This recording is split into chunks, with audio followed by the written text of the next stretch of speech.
رب اشرح لي صدري ويسر لي أمري واحلل عقدة من لساني يفقهوا قولي. الحمد لله رب العالمين والصلاة والسلام على سيدنا وسيد الأنبياء والمرسلين وعلى آله وأصحابه أجمعين. أما بعد، فأعوذ بالله من الشيطان الرجيم. بسم الله الرحمن الرحيم. هدى للمتقين الذين يؤمنون بالغيب ويقيمون الصلاة ومما رزقناهم ينفقون. صدق الله العظيم. فالصلاة والسلام عليك يا رسول الله. الصلاة والسلام عليك يا حبيب الله. وعلى آلك وأصحابك يا نور الله صلی اللہ تعالی علیہ وسلم. محترم سامعین، آج یہ مقدس ماہ کی 23ویں تاریخ ہے، اور ایک طرف سے یہ کہ شاید کہ یہ اس مقدس ماہ کا آخری جمعہ بھی ہو، یا پھر اللہ کرم فرمائے تو ایک جمعہ اور نصیب ہو. پچھلے جمعہ ہم نے جنگ بدر، غزوہ بدر اور نوجوان صحابہ کرام کے جوش و جذبے کے حوالے سے، اور بالخصوص اس دور کے مسلم نوجوان جو ڈریم 11 اور حافظ کے حوالے ہو چکے ہیں، ان کے متعلق ضروری باتیں ملاحظہ فرمائی تھیں کہ کتنے افسوس کی بات ہے کہ ایک طرف اعلاء کلمۃ الحق کی فکر ہے، اور دوسری طرف ایک مسلم نوجوان اپنا یہ مقدس ماہ، اپنی عبادتیں اور اپنی ریاضتیں سب کچھ ضائع کر کے ان ایپس کے پیچھے لگ کر اپنا سب کچھ، اپنا سکون، اپنا رب تبارک و تعالیٰ کی بارگاہ سے جو قرب نصیب ہو، وہ سب کچھ ضائع کرنے میں لگا ہے، اور کس قدر کمزور ہے. یہ ہمارے لیے افسوس کی بات ہے. اگر آج بھی ہم نے ہوش کے ناخن نہ لیے اور اس پر توجہ نہ دی تو ہم مزید ذلت و رسوائی کی کھائی میں دھکیلے جا سکتے ہیں. آج کی اس مختصر سی گفتگو میں صدقے کے حوالے سے کچھ ضروری باتیں آپ کے گوش گزار کرنے کی سعادت حاصل کر رہا ہوں. وقت بہت کم ہے، شاید کہ 10-15 منٹ ہوں. اس میں جو ضروری باتیں وہ میں آپ کی سماعتوں کے حوالے کروں. میں نے اس سے پہلے بتایا تھا کہ ایک ہے مال کی زکوٰۃ اور ایک ہے افراد کی زکوٰۃ. جب رمضان شروع ہوتا ہے تو لوگ مال کی زکوٰۃ ادا کرتے ہیں، اور جیسے جیسے رمضان گزرتا ہے لوگ افراد کی زکوٰۃ ادا کرتے ہیں. مال کی زکوٰۃ سمجھ میں آتا ہے، اور افراد کی زکوٰۃ کیا ہے تو شاید کہ اکثر لوگ جانتے ہوں. یہ صدقہ فطر ہے کہ جب رمضان، حالانکہ رمضان سے پہلے بھی دے سکتے ہیں، رمضان میں بھی دے سکتے ہیں، اور اگر نہ دے چکے ہوں تو پھر رمضان کے بعد بھی دے سکتے ہیں، کوئی حرج نہیں. بہتر وقت یہ ہے کہ عید کی نماز سے پہلے ہی ان صدقے کو دے دیے جائیں، جس کو ہم صدقہ فطر کہتے ہیں. صدقہ فطر ہجری 2، جس طریقے سے جس سال میں، جس ہجری میں رمضان کے روزے فرض ہوئے، اسی ہجری میں عید سے 2 دن پہلے صدقہ فطر دینا ہم پر واجب ہوا. اور رسول اللہ صلی اللہ تعالی علیہ وسلم نے پورے علاقے میں یہ اعلان کرایا کہ لوگوں ہر مالی کے نصاب پر اس کی طرف سے، اس کے بچوں کی طرف سے، چاہے وہ مجنون ہوں یا نابالغ ہوں، سب کی طرف سے صدقہ فطر ادا کرنا واجب ہے. صدقہ فطر اس حوالے سے میں کچھ باتیں یہ بھی بتاؤں کہ ہمارے یہاں صدقے کے حوالے سے جب کوئی بات ہوتی ہے تو کچھ لوگ اپنی توجہ صرف واجب کی طرف لے جاتے ہیں. حالانکہ صدقے کی 3 قسمیں ہیں. ایک ہے فرض، ایک ہے واجب اور ایک ہے نفل. اور ان کے مصارف بھی الگ الگ ہیں. یہ جاننا اس لیے ہمارے لیے ضروری ہے کہ کبھی کبھی ہم نفلی صدقہ بھی جہاں دے سکتے ہیں وہاں نہیں دیتے، اور کبھی کبھی واجب جس کو دینا چاہیے اس کو نہ دے کر دوسری جگہ دے دیتے ہیں. فرض صدقہ کیا ہے؟ جس کو ہم زکوٰۃ کہتے ہیں. واجب کیا ہے؟ جیسے صدقہ فطر اور نذر اور کفارات کا جو صدقہ ہوتا ہے. مثلا عبادت میں کوئی کوتاہی ہو گئی، اس کی وجہ سے جو کفارہ لازم آیا وہ واجب ہے. اسی طریقے سے کسی نے یہ منت مانی کہ یا اللہ میں اگر اس بیماری سے شفا یاب ہو گیا، یا پھر میں فلاں امتحان میں کامیاب ہو گیا، میں اتنا مال کسی غریب کو دوں گا یا کسی غریب کو کھلاؤں گا. تو اب جب وہ کام پورا ہو جائے تو اس پر واجب ہے کہ وہ اس کو ادا کریں، اور یہ واجب ہونے کی وجہ سے اس کا مصرف وہی ہے جو زکوٰۃ کا مصرف ہے. یعنی کہ جس کو زکوٰۃ دے سکتے ہیں اسی کو واجب صدقہ دے سکتے ہیں، ان کے علاوہ کسی کو نہیں دے سکتے. ایک ہے نفلی صدقہ.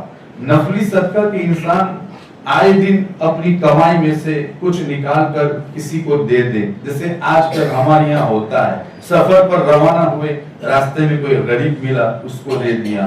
یا پھر ایک طریقہ یہ بھی ہے، اپنے ہی گھر میں گلہ رکھ دیتے ہیں اور روزانہ 10 روپیہ 20 روپیہ اس میں ڈال دیتے ہیں، یا شام کو آ کر اگر اپنی کمائی کا حساب کرتے ہیں تو اس میں سے کچھ نکال کر اس گلے میں ڈال دیتے ہیں. یہ نفلی صدقہ ہے. اب ان کا مصرف جو ہے، زکوٰۃ کے مصارف تو ہر شخص اس سے واقف ہے. واجب جو صدقہ ہے اس کے مصارف یعنی جس کو دے سکتے ہیں وہ بھی وہی ہیں جس کو زکوٰۃ دے سکتے ہیں. رہا نفلی صدقہ، نفلی صدقہ ہر کار خیر میں لگا سکتے ہیں اور ہر ایک کو دے سکتے ہیں. اگر محتاج کو دیں تو بہتر، جس کی جتنی ضرورت ہو جو پوری ہو وہ ہمارے لیے بہتر. نفلی صدقے کے حوالے سے تو یہ مسئلہ بھی یاد رکھیں کہ اگر آپ مسجد میں دینا چاہیں تو مسجد میں بھی دے سکتے ہیں، اس لیے کہ یہ نفلی صدقہ ہے. ہر کار خیر میں اس کو آپ یوز کر سکتے ہیں، اس کو خرچ کر سکتے ہیں. کس صدقے کو؟ نفلی صدقے کو. زکوٰۃ صرف غریبوں کا حق ہے جو قرآن نے بتایا. صدقہ واجبہ وہ بھی صرف غریبوں کا حق ہے. انما الصدقات للفقراء والمساکین والعاملین علیہا والمؤلفۃ قلوبہم. یہ جتنے بھی ہیں مصارف جو قرآن نے بتائے وہ ان پر زکوٰۃ کا روپیہ اور ان پر واجب کا جو صدقہ ہوتا ہے وہ روپیہ ہم وہی دے سکتے ہیں. نفلی صدقہ تو یہ ہم کسی کو بھی دے سکتے ہیں، بلکہ روایت اور حدیث اور بلکہ قرآن کی ایک آیت کریمہ کہ جس میں حضرت عمر بن جموح نے رسول اللہ کی بارگاہ میں آ کر سوال کیا تھا، یا رسول اللہ ہم کیا خرچ کریں اور کس پر خرچ کریں؟ تو قرآن کی آیت نازل ہوئی اور پھر میرے رب نے اپنے حبیب کے ذریعے امت کو یہ سبق دیا. وہ پوچھتے ہیں کیا خرچ کریں اور کس پر خرچ کریں؟ ان سے کہیے جو کچھ آپ کماؤ اس کو خرچ کرو. اور پھر کس پر خرچ کرو؟ کہاں سب سے پہلے حقدار تمہارے والدین ہیں، تمہارے عزیز ہیں. یہ کس صدقے کی بات ہو رہی ہے؟ یہ نفلی صدقے کی بات ہو رہی ہے. زکوٰۃ تو کوئی بیٹا اپنے ماں باپ کو نہیں دے سکتا، یہ مسئلہ پہلے بھی سن چکے ہیں.